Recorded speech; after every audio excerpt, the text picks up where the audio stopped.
안녕하세요. 블랙고시 마스터 신입니다. 2024년 1회 기가 기출문제풀이 시작할게요. 1번은 스턴버그의 사랑이고요. 사랑의 3요소는 열정, 친밀감, 현신입니다. 그래서 여기 있는 거는 뭐가 나올지 모르니까요. 이렇게 하나씩 있는 거. 공허한 사랑은 헌신만 있는 거, 도치성 사랑은 열정만 있는 거, 좋아하는 건 친밀감만 있는 거고요. 또 그리고 두 개씩 있는 거. 우애적 사랑은 친밀감과 헌신, 그리고 얼빠진 사랑은 열정과 헌신, 그리고 낭만적 사랑은 열정과 친밀감입니다. 그래서 이 세 가지가 다 같이 있는 게 성숙한 사랑이고, 사랑의 3요소는 열정, 친밀감, 헌신인 것과 하나 있을 때와 두 개 있을 때의 이름들을 외워주세요. 자, 그러면 여기 문제 가볼게요. 친밀감, 열정, 헌신의 세 요소가 조화를 이룬 사랑으로, 그러면 이제 이게 성숙한 사랑입니다. 결혼의 법정 요건이요. 결혼에 대한 당사자의 합의. 그리고 남녀 모두 만 18세 이상. 그리고 만 18세는 부모나 후견인의 동의가 필요하고 중혼이 아니어야 하며 8촌 이내의 혈족 간의 근친혼이 아니어야 합니다. 그리고 결혼의 의의는 개인적과 사회적으로 나눠서 볼 수 있는데요. 개인적으로는 정서적, 경제적 안정감, 그리고 인격적인 성수, 새로운 관계 형성과 자녀 출산과 양육의 기쁨, 그리고 인간의 성 및 애정의 욕구의 충족입니다. 그리고 사회적으로는 사회 구성원의 충원 및 사회 유지, 그리고 사회적 성윤리 확립, 새로운 가족 문화 창조가 있습니다. 결혼의 조건은 신체적 성숙, 정신적 성숙, 사회적 성숙, 경제적 성숙이 있어야 하고 이것이 바로 결혼을 하기 위한 준비라고 보면 됩니다. 신체적 성숙은 건강한 부부 생활과 자녀 출산 및 양육이 가능하도록 신체적으로 충분히 성숙하고 건강해야 하고요. 그 다음에 정신적 성숙은 자기 자신을 수용할 뿐만 아니라 자신의 행동에 책임지고 남을 배려할 수 있어야 합니다. 사회적 성숙은 사회의 권위와 전통을 존중하고 원만한 사회생활에 필요한 기본 지식과 행동 양식을 갖추어야 하고 경제적 성숙은 부모로부터 독립하여 자신과 가족을 부양할 수 있는 경제적인 준비가 되어 있어야 합니다. 다음 설명에 해당하는 결혼을 위한 요건은요. 부모로부터 독립하여 자신과 가족을 부양할 수 있어야 한다. 이것은 바로 경제적 성숙입니다. 그리고 부모의 양육 태도에 따라서 아이가 달라질 수 있는데요. 그래서 부모의 양육 태도를 5가지로 해서 이전 영상에는 없었던 포부적 태도가 첨가되어 있습니다. 자, 그러면 5가지 볼게요. 수용적 태도, 지배적 태도, 허용적 태도, 포부적 태도, 과보호적 태도가 있고요. 수용적 태도는 자녀에게 관심이 깊고 자녀를 독립된 인간으로 존중하는 태도입니다. 그래서 이러한 태도로 양육된 아이는 사교성, 협동성, 성실성, 책임감 등이 있고 정서적으로 안정되어 있다 보니 타인을 배려하며 인생을 긍정적으로 인식할 수 있습니다. 지배적 태도를 보면요. 지나친 통제력으로 자녀에게 엄격하고 권위적으로 대하는 부모를 말하는데요. 이러한 지배적 태도로부터 자란 아이들은 겸손하고 조심성이 있으며 온순하고 민감한 성향이 있습니다. 열등감을 느끼기 쉽고 자신에 대한 확신이 없어서 수동적으로 행동하는 경우가 많습니다. 그리고 허용적 태도는 무엇이든지 허용하며 자녀들이 제멋대로 하도록 내버려 두는 태도를 말하는데요. 어, 자녀는 책임감이 없고 권위를 무시하며 매사에 공격심과 적대감을 갖고 일상생활에 부주의한 행동을 할 수 있습니다. 그리고 포부적 태도는 자녀에게 지나친 기대를 해서 부모 자신이 이루지 못한 희망을 자녀에게서 보상받으려 하는 것입니다. 그래서 부모의 기대에 미치지 못했을 때 열등감을 느끼며 책임감이 없고 잘못을 회피하려고 합니다. 마지막으로 과보호적 태도는요, 자녀를 지나치게 사랑하고 사소한 일에 근심하며 자녀의 문제를 모든 것을 다 해결해 줍니다. 그래서 이러한 부모 밑에서 태어난 아이는 지나친 의존성과 욕구 부족, 사회성의 결여, 불안감, 용기 부족, 소외감 등이 생길 수 있습니다. 그래서 3번이요. 프로게이머가 되고 싶다는 아이에게 안 돼, 아빠가 가업을 물러받으라고 했지 라고 하면서 지배적 태도를 보일 때 정답은 4번입니다. 자녀의 의사를 무시하고 부모의 건의를 이용하여 통제하고 있습니다. 그래서 이러한 양육을 받은 자녀는 소극적, 수동적으로 행동하고 자신감이 부족합니다. 청소년기에는 반항적인 행동을 보이기도 합니다. 임신은 정자와 난자가 만나서 수정란이 되고 세포 분열을 일으키며 자궁의 착상이 되어 태아로 성장하고 발육하는 과정을 말하는데요. 일단 수정이라는 단어는 정자와 난자가 만나면 수정이라고 부르고요. 그리고 착상은 수정란이 세포 분열을 하면서 자궁으로 이동하여 자궁 내막에 자리를 잡는 것을 말합니다. 그래서 수정에서 착상까지는 7에서 10일 정도 걸리고요. 그리고 양수는 태아의 활동과 체온 조절 및 태아 보호 역할을 하는 곳이고, 그 다음에 태반은 모체와 태아 사이에 물질 교환이 일어나는 장소이고, 탯줄은 모체와 태아 사이에 물질 교환이 일어나는 통로입니다.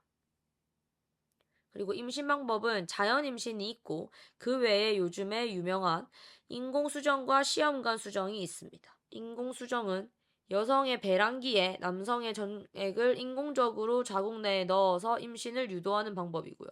시험관 수정은 시험관에서 난자와 정자를 아예 결합을 시킵니다.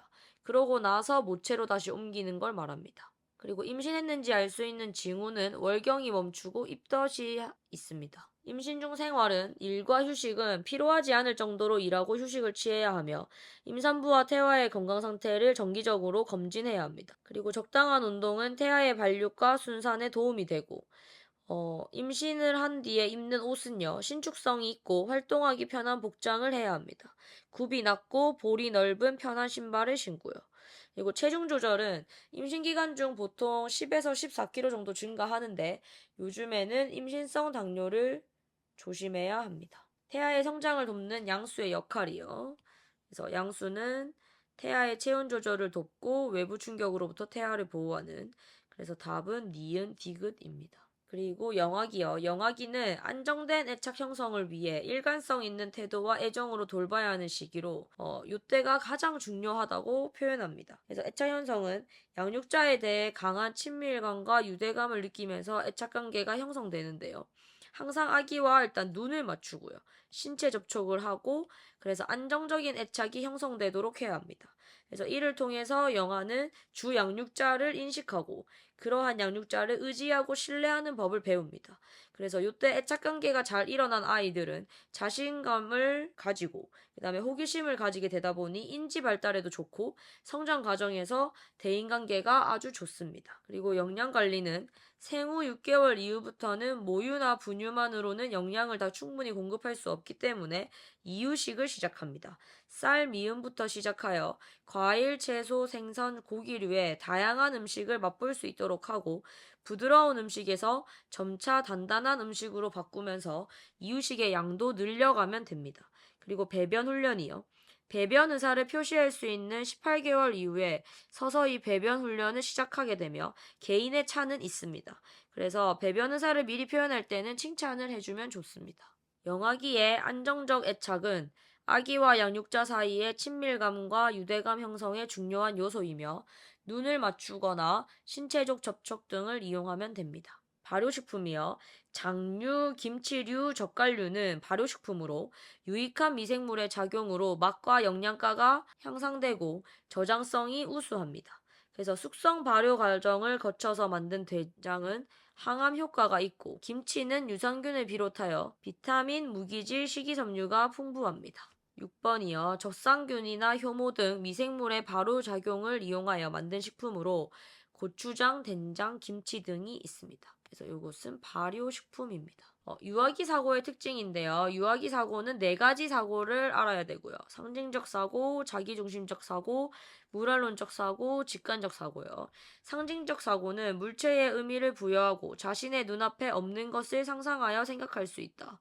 그리고 자기중심적 사고는 자신의 입장에서만 생각하고 다른 사람도 자신과 똑같이 생각하다고 믿는 겁니다. 그 다음에 물활론적 사고는 모든 사물이 살아있다고 생각하는 것이고 직관적 사고는 사물의 여러 가지 특성 중 한 가지 측면으로 사물을 판단하는 것입니다.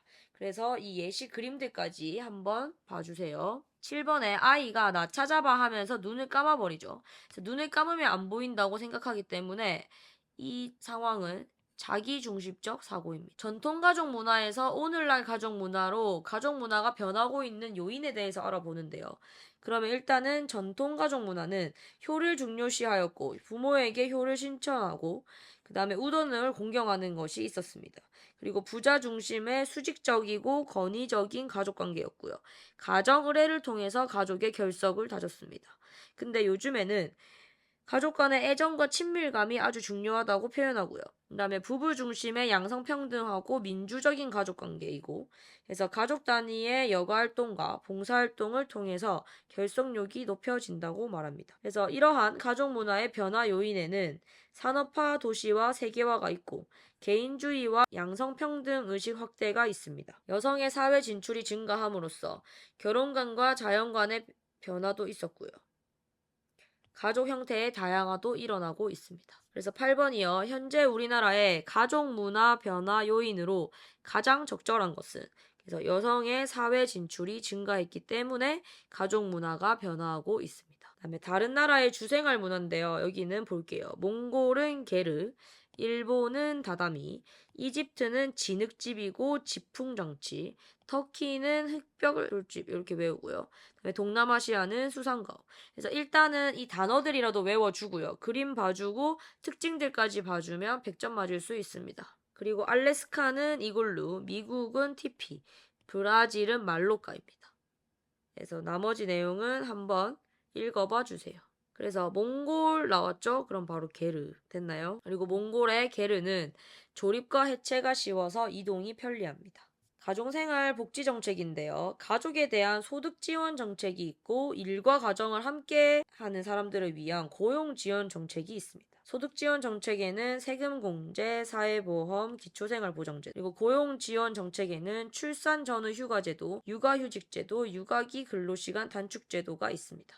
여기서 여성의 출산 전후 휴가가 60일, 쌍둥이는 120일, 그리고 만 8세 이하 또는 초등학교 이하에서는 1년 이내 휴직 가능하고, 그 다음에 육아휴직 대신에 사용할 수 있는 것이 바로 최대 1년간 단축 근무할 수 있습니다. 그래서 문제는 육아휴직 제도로 임신 중인 여성 근로자나 만 8세 이하 또는 초등학교 2학년 이하의 자녀를 둔 근로자가 자녀 양육을 위하여 신청할 수 있는 제도입니다. 재무 설계는 가족원들의 재정적 욕구를 충족하고 경제적 자원을 효율적으로 획득, 사용, 보존할 수 있도록 목표를 설정해서 이제 계획을 세워서 달성하는 전체적인 과정을 말합니다. 그래서 재무 설계의 과정에 대해서 볼 건데요. 첫 번째, 현재 우리가 어떤 상태인지 재무 상태를 분석하고 평가하는 것이 필요합니다. 그리고 재무 목표를 설정합니다. 우리 가족에게 필요한 것이 무엇인지, 현재 재무 상태가 어떤지를 고려해서 장기적과 그리고 단기적인 재무 목표를 설정합니다. 그리고 계획을 세웁니다. 이러한 목표를 이루기 위해서 필요한 자금을 언제까지 어떠한 방법으로 마련할 건지 고민합니다. 다음은 이제 실행합니다. 그리고 실행하고 난 뒤에는 목표를 얼마나 달성했는지를 평가하고 이러한 목표를 달성하지 못했을 때에는 문제점을 파악하여 수정하는 것이 순서입니다. 그럼 11번 가볼게요. 현재 재무 상태 평가, 목표 설정, 계획의 수립 및 실행, 그리고 검토와 수정. 그래서 답은 1번입니다.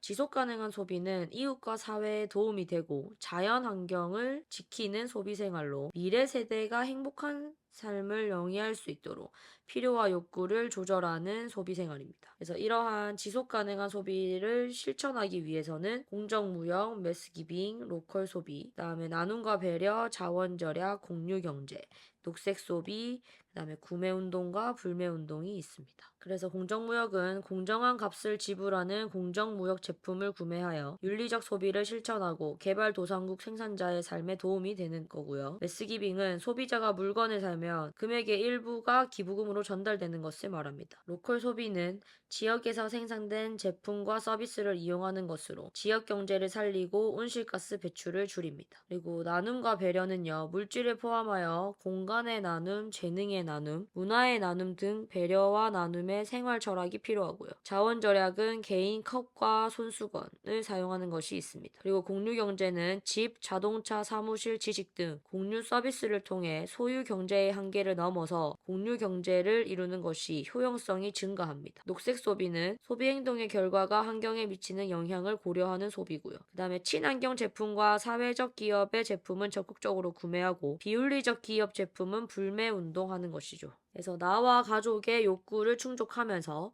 미래 세대의 자원과 환경을 보존하는 소비는 바로 지속 가능한 소비입니다. 첨단 건설 기술은 인간이 좀 더 편리하고 안락한 생활을 하기 위하여 자연환경을 변화시키거나 구조물을 만드는 것입니다. 그래서 초고층 빌딩이 첨단 건설 기술의 첫 번째 예고요. 그래서 한정된 공간에서 많은 인구를 수용할 수 있는 현실적인 대안임과 동시에 초고층 빌딩은 경제적 이익을 높이는 고부가가치 산물입니다. 그래서 이러한 빌딩을 지을 때에는 내진 설계와 내풍 설계가 필수입니다. 재진 장치와 면진 장치를 이용해 구조물이 지진에 견딜 수 있도록 설계해야 하며 건물에 부는 바람이 건물 안전에 영향을 끼치지 않도록 건물의 구조 뼈대나 건축 구조를 설계하는 방법입니다. 다음은 초장대 교량인데요. 초장대 교량은 지역사회 개발을 유도하여 경제적 부가가치를 창출하고 기술적 상징성과 예술적 가치를 지닙니다. 예를 들면 사장교와 현수교가 있고요. 사장교는 주탑을 세우고 주탑에서 바로 내린 케이블에 교량의 상부 구조를 매달아 놓은 거고요. 그 다음 현수교는 주탑 사이를 케이블과 주 케이블로 연결하고 그 주 케이블의 상부 구조를 매단 거예요. 이해됐나요? 그 다음에 세 번째는 모듈러 하우스인데요. 현장에서 시공하는 기존의 주택과는 달리 대부분의 주요 구조물을 공장에서 미리 제작을 합니다. 그리고 현장에서 옮겨가지고 구조체를 연결하여 조립하는 게 모듈러 하우스고 공장에서 전체 공정 중 80% 정도를 제작하고 현장에서 마무리하는 방식이다 보니 폐기물의 대량 배출이 억제되고 설치 및 해체가 쉬워서 재사용이 가능합니다. 패시브 하우스는 저에너지형 건물의 형태로 직접적인 에너지 사용을 줄이고 간접적인 요소를 적극적으로 사용하는 것입니다. 그래서 여기 그림 한번 봐주세요. 열교연기, 단열벽, 그리고 삼중 창구조. 그래서 문제 가볼게요. 주탑 사이에 주 케이블을 연결하고 이 주 케이블에 다시 수직 케이블을 달아 상판을 매단 것. 이것이 바로 3번 현수교입니다. 그다음에 모듈러 하우스의 특징이요. 공사 기간이 짧고 주요 구조물을 공장에서 제작합니다. 그리고 건축물의 설치 및 해체가 쉬워서 재사용이 가능하고 기존의 공사 방법에 비해서 비용이 적게 듭니다. 식물 공장이요. 외부 환경에 영향을 받지 않는 시설 안에서 빛, 온도, 수분 등을 조절해 작물의 성장을 위한 최적의 조건을 제공함으로써 작물의 최대 생산량 그리고 최고 품질을 얻는 새로운 농업 방식이 식물 공장입니다. 빛, 온도, 습도 등의 재배 환경이 자동으로 제어되고 계절과 장소에 관계없이 작물의 생산량과 품질이 유지되는 것이 바로 식물 공장입니다. 사물 인터넷이요. 사물 인터넷이라는 말은 이 케빈 애시턴이 1999년 전자태그를 연구하면서 처음으로 사용하였고요. 이 사물 인터넷은 컴퓨터 간의 통신을 넘어서 모든 사물을 통신망으로 연결해서 정보를 생산, 수집, 공유하는 기술입니다. 그래서 기존의 인터넷이나 모바일 인터넷보다 진화된 개념으로 모든 사물 기기가 지능적으로 정보를 수집하고 다른 사물 또는 사람이 사용하는 기기와 또 무선 네트워크와 유선 통신을 통해서 정보를 주고받는 것을 말합니다. 그래서 우리 주변의 사물들에 센서를 부착해서 인터넷에 연결하고 서로 정보를 주고받는 건데요. 예를 볼게요. 스마트폰으로 조리기구를 켜거나 끌 수 있고 그 다음에 타이머를 맞출 수 있죠. 그래서 재료의 온도도 조절할 수 있죠. 그래서 요런 거. 그 다음에 아기의 기저귀의 습도를 파악하여서 기저귀 갈 시기를 알려주기도 하고요. 칫솔로 양치질 상태를 보여주기도 합니다. 그래서 스마트홈, 스마트 세탁기, 스마트 냉장고, 스마트 자동차, 원격 검침과 그리고 헬스케어 등이 있습니다. 답은요. 사물 인터넷의 활용 사례입니다. 그래서 스마트 냉장고와 스마트 세탁기가 정답입니다. 친환경 자동차요. 하이브리드 자동차의 구동 형태는 여기 이제 그림을 좀 외워주세요. 그래서 기관 축전지 연료 탱크가 있고요. 그 다음에 플러그인 하이브리드는요. 기관 축전지 연료 탱크에 플러그가 있습니다. 플러그라서요. 전기 자동차는 전동기와 축전지로만 이루어져 있습니다. 그리고 수소 연료 전지는요. 전동기와 축전지에다가 연료전지와 수소 탱크까지 있어야 합니다. 그래서 그림이 시험에 나올 확률이 높아서 그림 한번 외워주고요. 그다음에 특징이요. 하이브리드 자동차는 주행 조건별 기관과 전동기를 조합한 최적 운행으로 연비가 아주 좋습니다. 그다음에 플러그인 하이브리드 자동차는요. 단거리는 전기, 그다음에 장거리는 기관을 사용합니다. 그래서 하이브리드 자동차와 전기 자동차의 특성을 모두 가지는 것이 플러그인 하이브리드 자동차고요. 그 다음에 전기 자동차는 내부 기관의 도움 없이 충전된 전기 에너지로 주행하는 것입니다. 그리고 수소 연료전지 자동차는요. 전기 자동차의 짧은 주행거리와 하이브리드 자동차의 배기가스 문제를 동시에 해결하는 친환경 자동차로 주목받고 있고요. 근데 이게 연료전지와 높은 가격으로 아직까지 해결해야 할 문제는 존재합니다. 그래서 문제 가볼게요. 16번이요. 수소와 산소 나오면 무조건 수소 연료 전지 기억해 주시고요. 배기가스가 배출되지 않아서 친환경적입니다. 그리고 모터는 아까 그림에서는 전동기였고요. 모터와 배터리가 있고 외부 전원이 있는 것은 바로 전기 자동차입니다. 생명기술이요. 생명체를 이용해 인간에게 유용한 물질을 생산하거나 생명체 자체를 활용하는 기술을 말하고요. 유전자 재조합 기술로 제초제 저항성을 가진 작물, 인간에게 유용한 형질을 지닌 동물의 복제, 인공 거미줄을 사용한 기능성 의류, 여러 생명 기술이 융합된 신약, 그 다음에 전염병을 예방하는 백신, 3D 프린팅으로 만든 장기, 식물을 원료로 만든 생분해성 컵, 그리고 옥수수에서 추출한 바이오 에너지. 이 모든 것들이 생명 기술과 연관되어 있습니다. 그래서 품종 계량 기술을 좀 더 자세히 볼게요. 유전자 재조합 기술에서 기억해야 하는 거는 연결 효소와 제한 효소가 나옵니다. 그래서 유전자를 잘라서 유전자를 붙여서 삽입합니다. 됐나요? 그 다음에 세포 융합 기술이요. 여기는 오렌지 세포와 귤의 세포를 융합해서 이렇게 하나로 만들어서 조직 배양해서 실제로 만들어냅니다. 그래서 두 생물의 장점을 모두 가진 새로운 생물체를 만드는 것이죠. 핵 취향 기술은요. 100 한우에다가 일반 암소에 이제 핵을 이식받은 상태에서 복제하는데요. 그래서 핵을 제공한 동물과 유전적으로 같은 복제 생물을 만들 수 있습니다. 그리고 조직 배양 기술은요. 조직이나 기관에서 세포를 분리해서 이제 조직 배양을 해서 생장시키는데요. 이것은 대량 생산하는 기술로 무균 조직이나 특정 기관을 배양하는 데 사용됩니다. 그래서 문제는 쉽게 나왔는데요. 생명 기술이고요. 생명 기술은 유전자 재조합입니다. 첨단 제조 기술이요. 첨단 제조 기술 중 하나인 나노 기술에 대해서 볼 건데요. 나노 기술은 그리스어로 나노는 난쟁이를 뜻하는 뜻입니다. 그래서 나노미터는 10억분의 1미터고요. 나노 기술은 물질을 나노미터 크기의 범주에서 조작하거나 제어함으로써 새롭게 만들어진 소재로 물리적, 화학적, 생물학적으로 개선된 소재 또는 시스템을 만드는 것입니다. 그래서 이 나노 기술의 세 가지 특징이 있는데요. 광학적 특징, 나노 영역에서는 크기가 조금만 달라져도 색이 변하고요. 화학적 특징, 물질이 나노 단위로 쪼개지면 새롭고 독특한 특성이 생깁니다. 그리고 기계적 특징, 다른 복합재와 섞으면 기계적인 강도가 변화합니다. 그래서 물질을 나노미터 크기에서 조작 분석하여 새로운 제품을 만드는 기술이다. 사례에는 탄소 원자로 만든 그래핀 기술이 있다. 이것이 바로 나노 기술입니다. 다음은 제품 설계고요. 제품 설계는 무조건 외우셔야 합니다. 흑화면, 입화면, 평화면 일단 면 이름 외워주고요. 1면각, 2면각, 3면각, 4면각 이것도 좀 외워주고요. 그 다음에 평면도, 정면도, 우측면도 외워주고요. 됐나요? 그래서 제3각법으로 그리고 제작도를 그릴 때 정투상법을 사용한다까지 외워주세요. 그리고 등각투상법에서 외워야 할 거는 여기 120도 맞나요? 그리고 구상도와 설명도를 그릴 때 주로 쓴다는 거 기억해 주세요. 그리고 나타낼 때는 필요한 선만 굵게 나타내고 필요 없는 선은 아예 지워버립니다. 사투상법이요. 이거 시험 문제 나왔습니다. 2분의 1 비율 45도. 됐나요? 그래서 기억해 주세요. 45도 경사. 20번은 정투상법의 평면도고요. 그래서 평면도는 여기를 말합니다. 요 위에를 말해요. 평면도.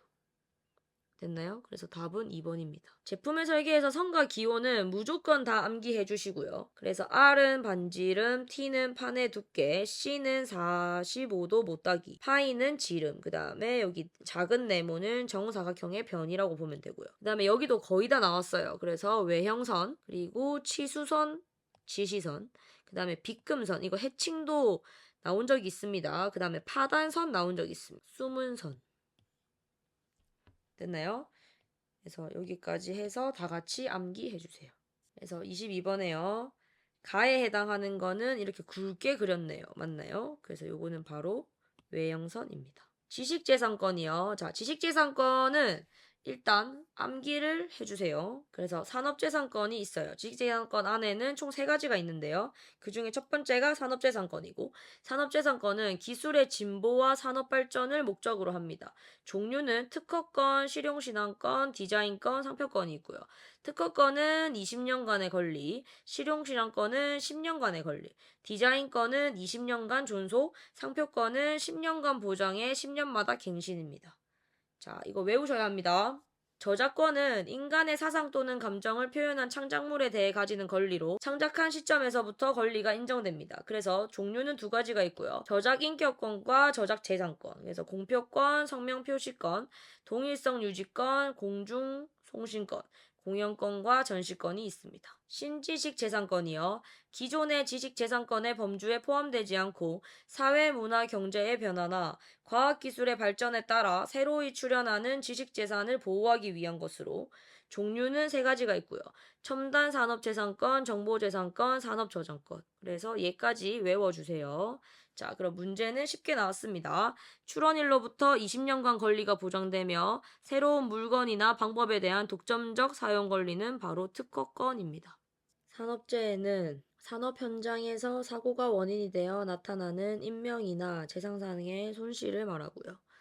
그다음에 종류는 떨어짐, 넘어짐, 끼임, 부딪힘, 그리고 맞음, 무너짐, 화재 및 폭발, 그리고 질식이 있습니다.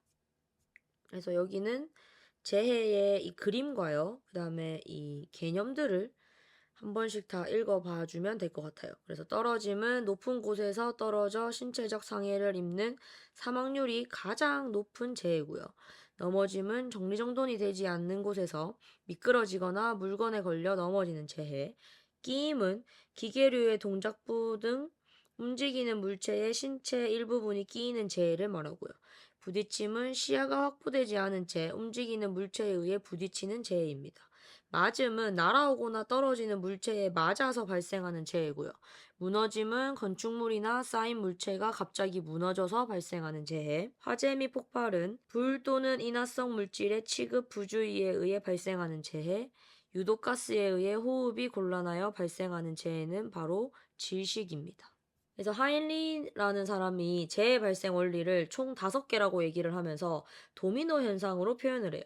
그래서 사회적 환경, 개인적 결함, 그리고 불안정한 상태나 행동이 있으면 사고가 일어나고 그것은 재해가 되어 온다라는 하인리히의 재해 발생 원리를 알아주세요. 그래서 일단 쉽게 나왔어요. 문제는. 그래서 이 산업재해는 지금 이 사람이 떨어지고 있네요. 그래서 답은 3번입니다. 미래의 직업 세계인데요. 일단 이번에 보면 직업에 대해서 어쨌건 한 문제 정도 나오고 있어요. 그래서 한번 볼게요. 치매 치료사, 생체 로봇 외과의, 그 다음에 아바타 관계 관리자, UX 디자이너, 스마트 공장 관리자, 컴퓨터 보조 엔지니어링 전문가, 그 다음에 에코 제품 디자이너, 신재생에너지 전문가, 수소 연료전지 전문가, 탄소 배출권 거래 중개인, 로봇공학 기술자, 로봇 감성 치료 전문가, 로봇 운영자, 항공우주 관제사, 항공우주공학 기술자, 우주식량 개발자, 그리고 이번에 시험에 나왔던 생명공학연구원, 그리고 저번에 나왔던 변리사.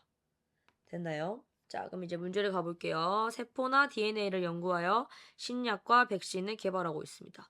그래서 생명공학연구원입니다.